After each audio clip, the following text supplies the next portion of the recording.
శరత్కాలచంద్రికా గురుకరుణా స్పందితా గంగాజరి ప్రవాహికా బోధామృత ప్రసాదితా సహనశీల భూస్వరూప జ్ఞాన దివ్యదాయకా అగ్నివాయు సమ్మిశ్రిత జీవనోద్ధారకా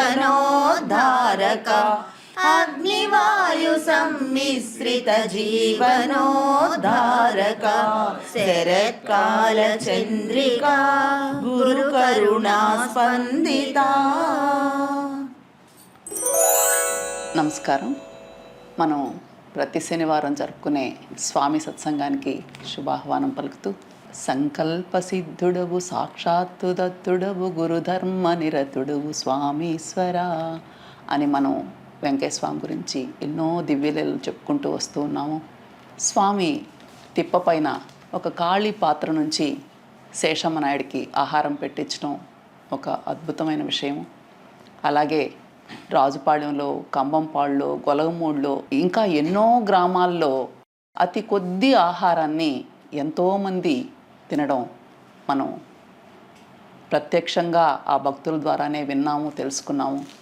మన పరిశోధనలో స్వామి గురించి, స్వామి ఎంత ఆహారం పెట్టినా వద్దనరు, ఏ కొద్దిగా పెట్టినా కావాలనరు అని మనకి ఎంతోమంది చెప్పారు. అటువంటి స్వామి ఆహారం స్వీకరించడాన్ని గురించి గోదావరి జిల్లాల్లో కొంతమంది స్వామి ఎందుకు ఆహారం తినేటప్పుడు చుట్టూరు వ్యర్థంగా చల్లేస్తున్నారు అని ప్రశ్నించినప్పుడు, అన్ని జీవులకు సమర్పించకపోతే మనకెవరు పెడతారయ్యా అని స్వామి చెప్పిన సమాధానం గురించి గత వారం మనం ఎంతో విశేషంగా వివరించుకున్నాము. ఒకసారి అక్కి వెంకటరామరెడ్డిని కూడా రాగులు తీసుకొని ఒక రాయితో నూరి ఆ పొలుకులన్నీ చుట్టూ చల్లయ్యా అని చెప్పినప్పుడు వెంకటరామరెడ్డి, ఎందుకు స్వామి రాగులుగానే చల్లినా కూడా కనీసం మొలకలన్నా వస్తాయి కదా, వాటిని నలగొట్టేసి చల్లితే ఏం ఉపయోగము అన్నప్పుడు ఆ చుట్టుపక్కలున్న కొన్ని చీమలను చూపించి, అవి చూడయ్యా ఎంత ఆనందంగా కళ్యాణం చేసుకుని విందు భోజనాలు తింటున్నాయో అని స్వామి ఆ చీమలను చూపించారు. ఇట్లా చెప్పుకుంటూ పోతే స్వామి గురించి ఒక్క ఆహారం స్వీకరించడం, ఆహారానికి సంబంధించిన లీలలే ఒక పుస్తకం తయారయ్యే అన్ని లీలలు మన దగ్గర లభించి ఉన్నాయి. అన్ని జీవుల్లో వెంకయ్య ఉన్నాడు అని రాసుకోయ్యా అని స్వామి చెప్పిన మాట మనం సదా గుర్తుంచుకొని ఎన్నో అద్భుతమైన విషయాలు ఇంకా కొనసాగించుకుంటూ వస్తాం. ఆత్మీయులారా, స్వామి సచ్చరిత్ర చెప్పుకుంటున్నాం. ఆపాత మధురము, ఆలోచనామృతము, నవ్యము హవ్యము దివ్యమైనటువంటి స్వామి కథకు నమస్సుమాంజలి. ఒకసారి కొందరు ఆడవాళ్ళు భక్తుడైన చలవానాయుడిని తీసుకొని ఆయన ఆ పక్క ఊరు పెన్నబద్దల తెప్ప మీద స్వామి ఉంటే అక్కడికి వెళ్ళారు. వాళ్ళలో వేలూరు మంగమ్మ, శేషమ్మ, కూచి చిన్నమ్మ ఇలా వీళ్ళంతా ఉన్నారు. చిన్నతనం నుంచి వాళ్ళకి స్వామి తెలుసు. అంతే, స్వామి ఆ సమస్యలన్నీ చెప్పుకొని వాళ్ళ కష్టము సుఖము మంచి చెడు అంతా ఆయన దగ్గర నివేదించుకొని సంతోషం పొందుతున్నారు. ఆ మాటల మధ్యలో స్వామి అక్కడుండే మంగమ్మను ఉద్దేశించి అన్నాడు, మనం చాలా జాగ్రత్తగా వినాలి. మహాత్ములు ఈ దేశంలో ఉద్భవించని కాలమే లేదు. వాళ్ళని అనుసరించి చుట్టూ ఉండే సమాజం బాగుపడిన సందర్భాలు కూడా తక్కువే. అందుకని మహాత్ములు ఉద్భవించినా దానిని ఉపయోగించుకునే పరిపాకం లేకపోవటం మనం ప్రతి చోట చూస్తాం. అటువంటిదే ఇక్కడ జరిగింది. అమ్మా, నీవిక్కడ కొన్నాళ్ళు ఉంటే 10వ చూపులో భాగం కడదామనుకుంటే నువ్వేంటమ్మా ఉండలేదు. ఇక్కడ అదిగో ఆ యానాది వాళ్ళ పిల్లలు ఉన్నారే, వాళ్ళకంత అన్నం కలిపి పోస్తే నీకు పుణ్యం ఎక్కిరాకపోయిందా అన్నారు. చాలా జాగ్రత్తగా వినాలి. ఆయన ఏమన్నారు, ఆమె ఎట్టాగు వంట చేసే లక్షణం ఉన్న ఒక తల్లి స్వామి సాన్నిధ్యంలో ఉండి నిరుపేదలైనటువంటి ఆ పిల్లల ఆకలి తీరిస్తే స్వామి సాన్నిధ్య ప్రభావం వల్ల, ఆ పుణ్య ఫలం వల్ల ఆమెకు ఉత్తమ గతి వస్తుందని స్వామి చెప్పారన్నమాట. కానీ ఆ అమ్మ ఎటువంటిదో, ఆమెకి సత్సంగం లేదు, సాధుసేవ తెలియదు. కనుక వెంటనే ఆమె ఏమన్నారు తెలుసా? పల్లెల్లో చాలామంది చెప్పినట్టే చెప్పింది. స్వామి, ఇంటి దగ్గరైనా 10 మందికి వంటి పెడుతున్నాను కదా. లాజిక్ అన్నమాట. అప్పుడు స్వామి సరదాగా ఒక మాట అన్నారు. స్వామి తాము నవ్వకుండా సరదాగా ఒక ఆట పట్టించే కథలు చెప్పగలరు. అమ్మా, నువ్వు చెప్పడం ఎట్లా ఉందంటే, హరిశ్చంద్ర మహారాజు రాజ్యం పోగొట్టుకుని ఊరూరు తిరుగుతూ ఒక ఇంటి పంచగోడ కానుకొని కూర్చున్నాడంట. ఆ ఇంటి ఇల్లాలు కసువు తోసి ఆ పొరక అంటే చేపరగట్ట హరిశ్చంద్ర మహారాజు ముఖానికి ఆనించిందంట. అమ్మాయి, ఏందమ్మా నా ముఖానికి ఆనించినావే అన్నాడంట. అప్పుడు, అయ్యా నీ ముఖాన్ని నామాలు ఉన్నాయే, అవి మా ఇంటి గోడ పట్టీలు ఒకే రకంగా ఉన్నాయ్యా, ఎర్రమట్టి పట్టీలు పెట్టుకున్నాం కదా మా ఇంటికే అన్నదంట. ఎట్లా ఉందమ్మా నువ్వు చెప్పే సమాధానం అన్నారు స్వామి. సోదరులారా, ఒక్క విషయం గుర్తించాల. చాలా సహజము అయినటువంటి ఉదాహరణలు చెప్పేవారు ఆయన. ఇది పల్లెల్లో ప్రఖ్యాతమైన ఒక కథ. అది హరిశ్చంద్ర మహారాజు ఉంటే కూడా ఆయన్ను గుర్తించకుండా తమకు తోచినట్టు బ్రతికిన ఆ మనుషుల గురించి ఇక్కడ హాస్యం ఉంది. అది కాకుండా స్వామి సాన్నిధ్యంలో ఉండి చేసే పనికి, తన ఇంటి దగ్గర తాను చేసే పనికి ఒకటి ఎలా అవుతుంది? అవి రెండు ఒకటి కావు.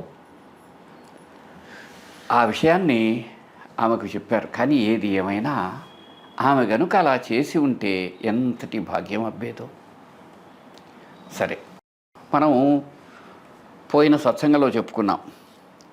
ఒక పెద్ద ఆమె స్వామి దగ్గర రావడం, ఆమెతో ఒక మాట అన్నాడు. ఆమె భర్తకు బాగలేదు.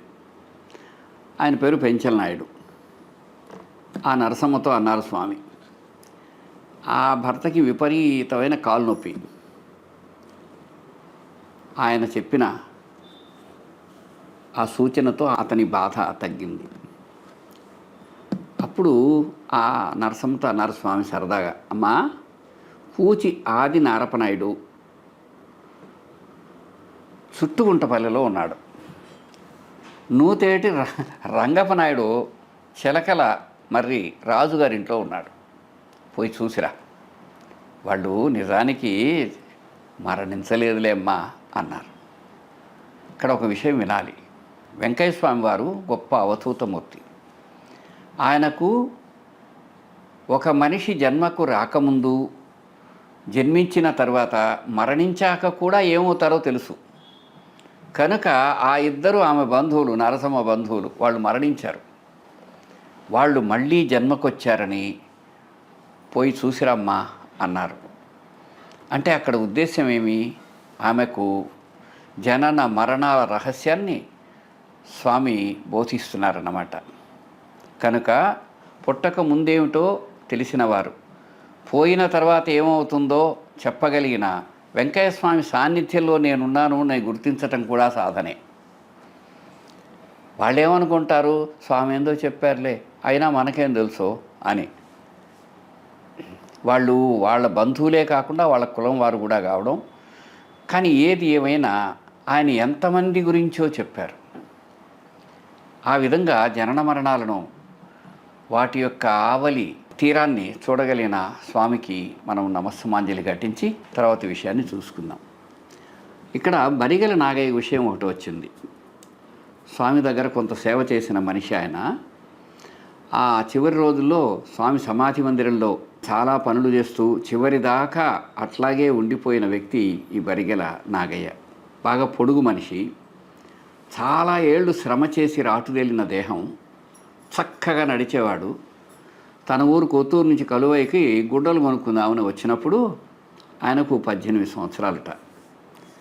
బద్దేల తెప్ప మీద వెంకయ్య స్వామి అనే గొప్ప ఆయన ఉండడు అని రోడ్డు మీద పోతూ ఎవరో మాట్లాడుకోవడం అతనికి తెలిసింది. అంతే, ఆ గొడవల సంగతి వదిలేసి పెన్నబద్దేల తెప్ప దారి పెట్టాడు ఆయన. అగ్ని ఎదుట కూర్చున్న స్వామిని చూశాడు. ఆ పక్కనే జయరామరాజు ఉన్నాడు. వెంటనే స్వామి కోట్లు, మణులు, అర్బుదాలు అంటూ రాసిన ఆశీర్వాద చీటీలు, నూలు దారాలు, వేలిముద్రలు 3 వంతున ఇచ్చి తన గుడ్డతో అభిమంత్రించి వెళ్ళిరా అన్నారు. అతడికి, ఆ నాగయ్యకు స్వామిని విడిచి వెళ్ళాలని లేదు. ఆ రాత్రికి అక్కడే నిద్ర చేయాలని ఉంది. అట్లా చూడగానే విషయం తెలిసిన స్వామి అన్నారు, అయ్యా, నీవు అనుకున్నది ఏ కాలానికైనా తప్పకుండా జరుగుతుంది, కానీ ఇప్పుడు మాత్రం పెందలక్కడే మీ ఇంటికి వెళ్ళు అని పంపించేశారు. ఇంకా లాభం లేదని ఊరికి బయలుదేరాను. 4 బారల పొద్దుంది, అంటే సాయంకాలం అయిపోయింది. స్వామిని చూచిన మైకంలో ఎలా నడిచానో కానీ సుమారు 10 కిలోమీటర్లు మా ఊరు చేరేటప్పటికి ఆ 4 బారల పొద్దే ఉంది. అది నాకెంతో ఆశ్చర్యం కలిగించింది. నా మనస్సులో మాట చెప్పకుండానే గ్రహించడం కాకుండా ఇలా భక్తితో కాలం తెలియకుండా ఇల్లు చేర్పించడం స్వామికే చెల్లింది అని కృతజ్ఞతగా నాగయ్య చెప్పాడు. మనందరికీ నాగయ్య తెలుసు. ఆ తర్వాత కొన్నిసార్లు స్వామిని కలిచేళ్ళలోనూ మరికొన్ని చోట్ల చూశారు. స్వామి చెంత నిలవడానికి మాత్రం ఆ తర్వాత చాలా సుదీర్ఘకాలం పట్టింది. కనుక ఎవరు ఎప్పుడు ఎక్కడ వచ్చి తన సాన్నిధ్యంలో ఉండాలో స్వామి నిర్ణయానుసారమే జరిగేదని దీని సారాంశం. తర్వాత మునుకూటి రామయ్య గురించి, ఆయన మహిమలూరు. ఆయనకు తీవ్రమైన కడుపు నొప్పి, దడ, బలహీనత తీవ్రంగా బాధగా ఉండేది. ఒకరోజు పెన్నబద్వేలి గ్రామస్తులు ఒకరు వీళ్ళ ఇంటికి వచ్చి స్వామిని గురించి చెప్పి వెళ్ళిపోయారు. ఆ రాత్రి స్వామి అతనికి కలలో కనిపించారు. పెన్నబద్వేల్లో ఉన్నాను, నా దగ్గరకు రా, నయం చేస్తాను అని స్పష్టంగా చెప్పడంతో అతడు వెంటనే వెళ్ళి స్వామిని దర్శించి ఆయన కలలో ఎలా ఉన్నాడో అలాగే ఉండడం చూసి ఆశ్చర్యపోయారు. స్వామి అతన్ని 4 రోజులు తమ సన్నిధిలో ఉండమని అతన్ని పూర్తి ఆరోగ్యవంతుని చేశారు. అతడు తన ఇంటి వద్ద ఒక పూరిపాక నిర్మించి స్వామి వచ్చినప్పుడల్లా అందులో ఉండేందుకు ఆతిథ్యం ఇవ్వడానికి అక్కడికి ఆహ్వానించారు. ఈ భక్తుడు మరణించి 11 సంవత్సరాలైంది. మరణించే ముందు ఆయన ఒక మాట చెప్పాడు, స్వామి నాకు అన్నీ ప్రసాదించారు, కానీ నేను మాత్రం ఆయన్ను పూర్తిగా శరణు వేడలేకపోయాను అని వాపోయేవాడట. ఇదే విషయం అనేక మంది స్వామి భక్తుల విషయంలో నిజం, వాడు చెప్పినా చెప్పకపోయినా. పాలకొండ సుబ్బారెడ్డిది గోపారం. ఆయన గురువు కావాలి, అటువంటి గురువును తెలుసుకోవాలి అని తపిస్తుండేవాడు. ఒకసారి కల వచ్చింది. ఆ కలలో నేను పెన్నబద్వేలు కొండ మీద ఉన్నాను, నన్ను సేవించుకో అన్నారు. అంతే, ఆ గురుభక్తుడు కొన్ని సంవత్సరాలు స్వామి చెంతనే ఉండిపోయారు. నాగులేటూరు వాళ్ళైన వేలూరు రమణయ్య, ఆయన భార్య సరోజనమ్మ ఈ సంఘటనలు మనకు చెప్పారు. పెన్నబద్వేలు తిప్ప దగ్గర ఉన్నారని తెలిసి మేము స్వామిని దర్శించి మేము వెళ్ళి మా సమస్య చెప్పుకున్నాం. స్వామి, మా నాన్న చేను ఇస్తానన్నాడు, ఏది తీసుకోవాలి అని సరోజనమ్మ, రమణయ్య అడిగారు. వాళ్ళు మనకు బాగా ఆత్మీయులండి. చాలా శ్రద్ధగా వినాలి. మహాత్ములను అనుసరించిన జీవితం ఎంత గొప్పదో తెలుస్తుంది. మహాత్ములు క్రాంతదర్శనులు. ఆ విధంగా వాళ్ళ నాన్న చేను ఇస్తానన్నాడు, పొలం ఇస్తానన్నాడు. అక్కడ ఏమిటి, ఎంతో పొలం ఉంది, ఎన్ని ఎకరాలు. అక్కడ మొదటి మడవ, మధ్య మడవ, చివరి మడవ ఇలా అంటారనమాట. మడవ అంటే నీటి పారుదల అని అర్థం. సరే, అప్పుడు వెంటనే స్వామి వాళ్ళకు ఒక చీటీ, ప్రమాణపత్రం రాయించి ఇచ్చారు. కొనకండ్రిగా మొదటి మడవ తీసుకోండి అని. నిజానికి అప్పుడు పరిస్థితి ఏంటంటే, ఎవరైనా సరే మామూలు వాళ్ళైతే దాన్ని ఇష్టపడరు. ఎందుకనంటే కొనకండ్రిగా అంటే చిట్ట చివరి పొలం, మడవ అంటే ఆ నీళ్లు పారే కాలం అన్నమాట. ఎవరైనా ముందు పొలాలు కొనుక్కుంటారు, తీసుకుంటారు, కానీ చివరి పొలాలు తీసుకోరుగా. సేద్యం శ్రమ వద్ది, నీళ్లు సరిగా పారవు. కానీ వీళ్ళు మాత్రము వేలూరు సరోజనమ్మ, రమణయ్య వాళ్ళు స్వామి చెప్పినట్టే చేశారు. ఆయన నుంచి ఎందుకు చెప్పారో తెలియదు కదా అని. విచిత్రం, కొద్ది కాలానికి సోమశిల డ్యామ్ వచ్చింది. అంతే. అప్పుడు కాలువలు తవ్వి వీళ్ళ పొలాలకు నీళ్లను వదిలారు. అప్పుడు వీళ్ళ పొలం మొదటి మడవైంది.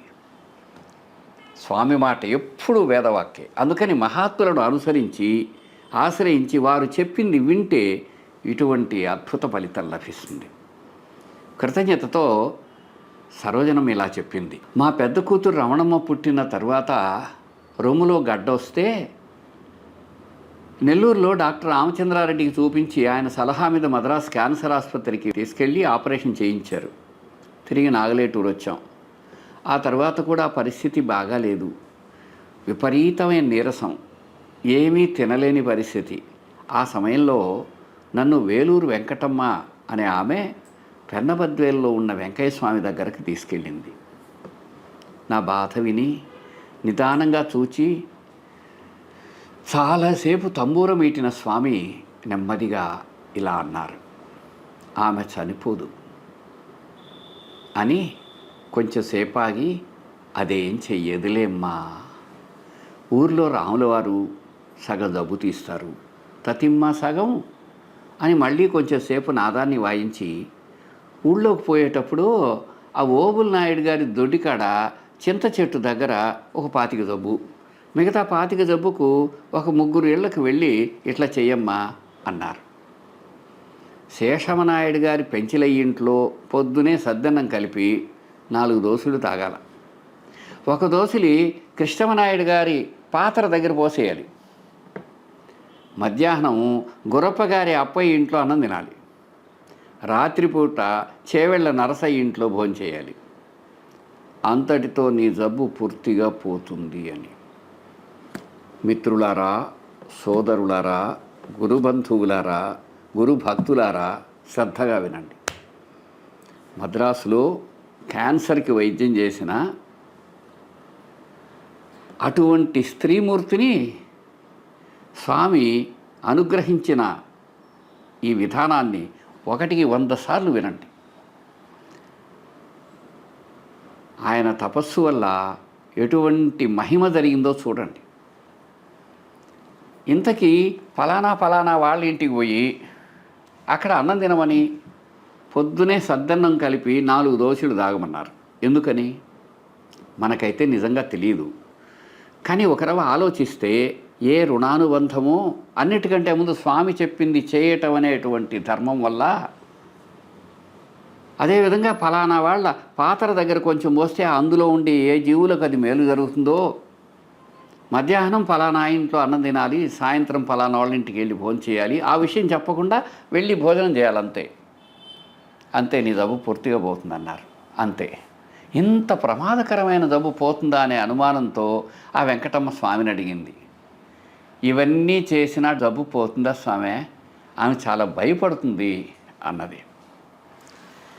అప్పుడు ఆ విన్నపానికి స్వామి ఇలా అభయం ఇచ్చారు. అమ్మో, నీకు కలువై సారవు కాడ ఒక పిల్లవాడు అడ్డం వస్తాడు, ఎవరో ఏమో అనుకోకుండా ఎత్తుకొని పోమ్మా. అనుగ్రహ ఆశీస్సులు ఇలా ఉంటాయండి. ఆ తర్వాత స్వామి చెప్పినట్టే చేయటంతో ఆమెకు సంపూర్ణ ఆరోగ్యం కలగడమే కాదు, ఆమె కేశవ్కి జన్మ ఇచ్చింది. ప్రస్తుతం కేశవ్ చౌదరి మనకెంతో ఆత్మీయంగా తెలిసిన ఒక సన్మిత్రుడు, ఒక మంచి నాయకుడు ఆయన ఆ ప్రాంతంలో. అంటే భగవంతుడి యొక్క అనుగ్రహం ఎలా ఉంటుందో అనేదానికి ఒక గుర్తు ఈ సంఘటన. నిస్సహాయంగా తనను ఆశ్రయించిన సరోజనమ్మకు ఆయురారోగ్యాలతో పాటు సంతాన అనుగ్రహాన్ని కూడా ప్రసాదించిన స్వామి ఘనతను ఎంతని ప్రస్తుతిస్తాం. సరోజనమ్మ తమ్ముడు కూచి చెన్నయ్య భార్య మంగమ్మ 3వ ప్రసవం అప్పుడు పుట్టింటికి వెళ్ళింది. సరోజనమ్మ స్వామి దగ్గరకు వచ్చి ఏం బిడ్డ పుడతాడని అడిగింది. మగబిడ్డ పుడతాడు, గవర్నమెంట్ లెక్కలో కాన్పోతుంది, 650 ఖర్చు అవుద్ది, వీరరాఘవస్వామి పేరు పెట్టండి. వెంటనే వాళ్ళు ఏమన్నారో తెలుసా? వాళ్ళ ఇలవేలు చెన్నకేశవ స్వామి కదా, ఆయన పేరు పెట్టొద్దా అన్నది సందేహంగా. ఆయన వీడికి జబ్బులు మలదోలలేడు, మలదోలడం అంటే పక్కకి పంపించేయటం అని. వీరరాఘవ స్వామి అయితే బాగా మళ్ళదోలుతాడమ్మా అని చెప్పారు స్వామి. ఆ మాటలు నెల్లూరు జిల్లా అచ్చతెనుగుని స్ఫురింపజేస్తాయి. సరే, ఆ అబ్బాయి రాఘవులు పుట్టాడు. 5వ నెల వచ్చింది. బాగా నెమ్ము చేసి ఊపిరాడక ఏమాత్రం ఏడుపు ఆపటం లేదు. ఎగశ్వాస దిగశ్వాసగా బిడ్డ బాధపడుతున్నాడు. రాత్రి నిద్రపోడు. ఇక భరించలేక మంగమ్మ సరోజనమ్మ పిల్లాడిని ఎత్తుకొని స్వామి దగ్గరికి వచ్చారు. బిడ్డ బాధ విన్న స్వామి అక్కడే ఉన్న చలమానాయుడు అక్క ఉంది, ఆవిడతో శ్రీరామార్పణం అని ఆ బిడ్డను అక్కడ పడేయండమ్మా అన్నారు. అంతే. అప్పుడు సాయంకాలం 4 గంటలు. మరునాటి ఉదయం 7 గంటల వరకు ఆ బిడ్డ లేవకుండా నిద్రపోయాడు. అంతే, జబ్బు తగ్గిపోయింది. మహాత్ములకు అసాధ్యమే ఉంది. అటువంటిదే ఈ లీల కూడా. సరే, స్వామి వైఖరి ఎలా ఉంటుందో చెప్పే ఒక చిన్న వివరం చూద్దాం. ఈ బిడ్డను తీసుకువచ్చిన 2 ఆడవాళ్లతో, అమ్మా మీరు డబ్బుల కూడి తినాలమ్మా అన్నారు స్వామి. వాళ్ళు బియ్యం తెచ్చుకొని అక్కడే వండుకొని తిన్నారు. వీళ్ళు తిరిగి బయలుదేరేటప్పుడు 20 రూపాయలు ఇప్పించి పంపించారు స్వామి. సరోజనమ్మ ఎండ చల్లబడ్డాక బంధువులు మంగమ్మ రామమ్మలతో కలిసి స్వామి దగ్గర సెలవు తీసుకోవడానికి వచ్చింది.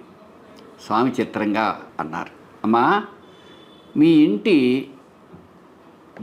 మూలపీదిన తూర్పు పడమర వాకిలి ఇంట్లో బొమ్మ వచ్చి ఇంకొక బొమ్మను కూనీ చేస్తుంది అని. ఆయన మాటలు ఏమీ అర్థం కాలేదు.